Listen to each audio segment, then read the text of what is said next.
Welcome to the Heavy Spoilers Show. I'm your host Paul, and in this video we're breaking down Predator Killer of Killers. Dan Trachtenberg just dropped a massive bomb on us at San Diego Comic-Con, and the end of the films just had a major update. This scene brings back two absolute legends, and throughout this video we'll be breaking it all down. I also want to talk about what this means for the future, why it might have taken so long, and how it pretty much confirms a theory time that we've had for a long time. So smash the thumbs up and make sure you subscribe, because I'm your #1 Predator channel. What? Okay, so Killer of Killers ended with Ursa captured by the Leeches once more and shipped off into a big warehouse of cameos. In case you haven't seen the movie, it basically introduced us to three warriors across time. Having all bested a predator at some point in their lives, they were brought before the King Predator PD. The King Predator. This was the Killer of Killers tournament in which only the best of the best of the best, sir, would survive. However, the humans flipped the script and made a break for it. Though the two others managed to escape, Ursa was captured and put into cryosleep. Throughout, we learned how this had put characters in stasis and meant that they remained at the same age as when they were captured. Now this is extremely important as it gives us a hint to when the other characters were grabbed. Originally though, we panned up to see Naru from Prey. This teased we were building towards an Avengers type event in which we'd see the Killer of Killers tournament. I figured that because, this is an animated movie and that for any sequel, you could quite easily bring back different actors down the line, even if they're much older now. Didn't matter the age, and we can get everyone returning. At the time, and even in some of our recent breakdowns on the series, I said, I'd love to see characters returning this way. Predators is famously a franchise where characters never come back, even if they survive. Naru was the first time this had really happened, though there had been plans to bring back Arnie several times.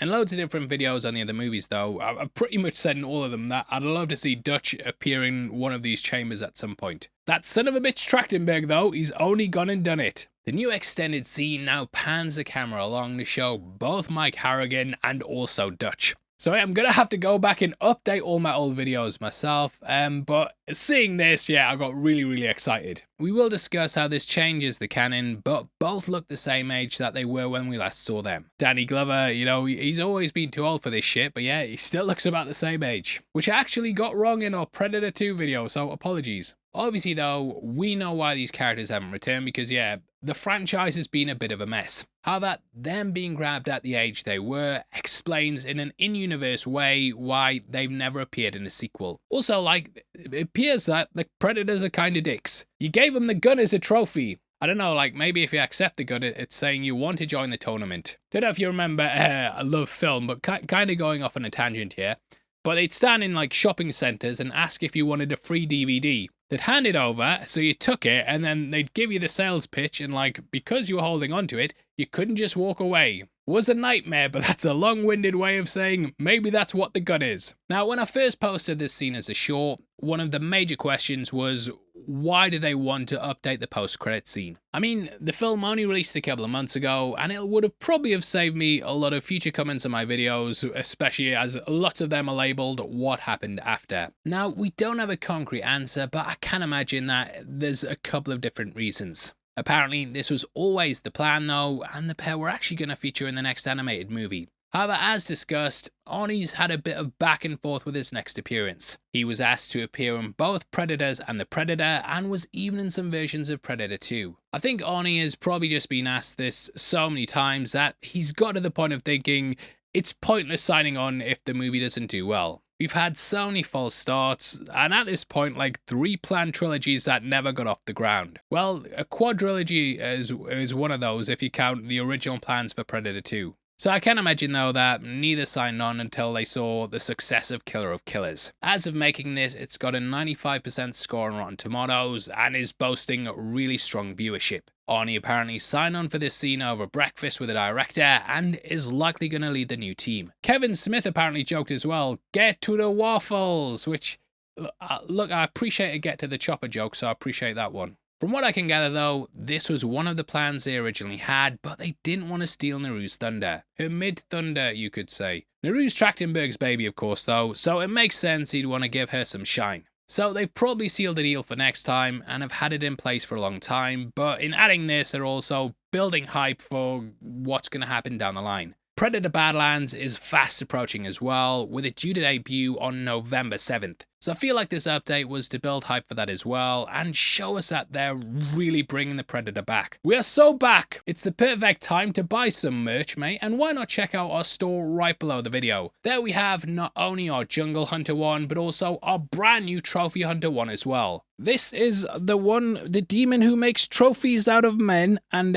you can get it in a double-sided version too. We also have a whole host of Xenomorph themed ones for Alien Earth, and if you buy 3, you get 20% off. Since you watched this far into the ad, mate, as well, I'll tell you, use the code SPOILER and you get free delivery as well. Cheers! We do kid sizes too now! Anyway, this confirms that we are indeed getting a big team up movie, and I kinda hope it's akin to Predators. Like an all-star Predators with Prince Andrew or something. Beyond this though, I'd love to see the alien characters brought in as well. Badlands has got lots of connections to it, with us getting a Weyland-Yutani android as a protagonist. So with Killer of Killers, I hope we see the Ripley clone from Resurrection, and yeah, you can do that without worrying about, the age of the actors, because it's animation. Now the inclusion of Dutch does kind of muddy the waters. I said muddy the waters, because he climbed out of the water into some mud. Kill me! But yeah, this actually alters what we know about the Yeechers MO. It seems that no matter who bests them, is abducted and frozen for their Killer of Killers. This scene suggests they get anyone who beats them, and that's not only humans.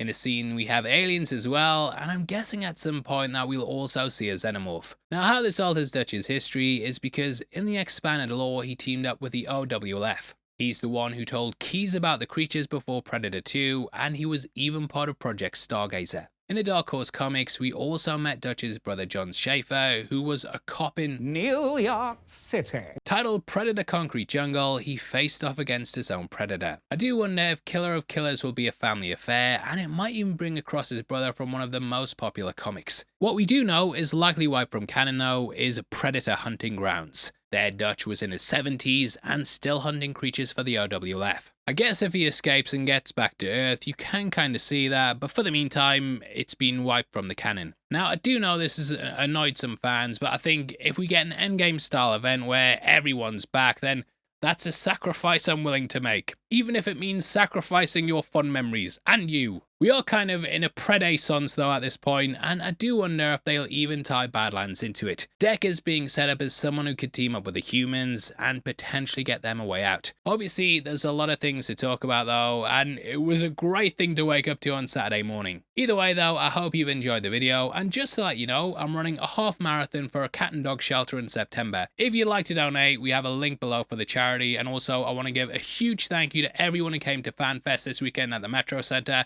and supported the event and basically the channel. Thank you. It was amazing meeting you, and I hope you enjoyed it. I'm not crying because I met you. I've just been coughing up because I've clearly caught something from the event from you probably. It killed me. Also, I'd love to hear your thoughts on the scene as well below, so please drop them. If you want to follow us on Instagram too, then make sure you check us out at Heavy Spoilers.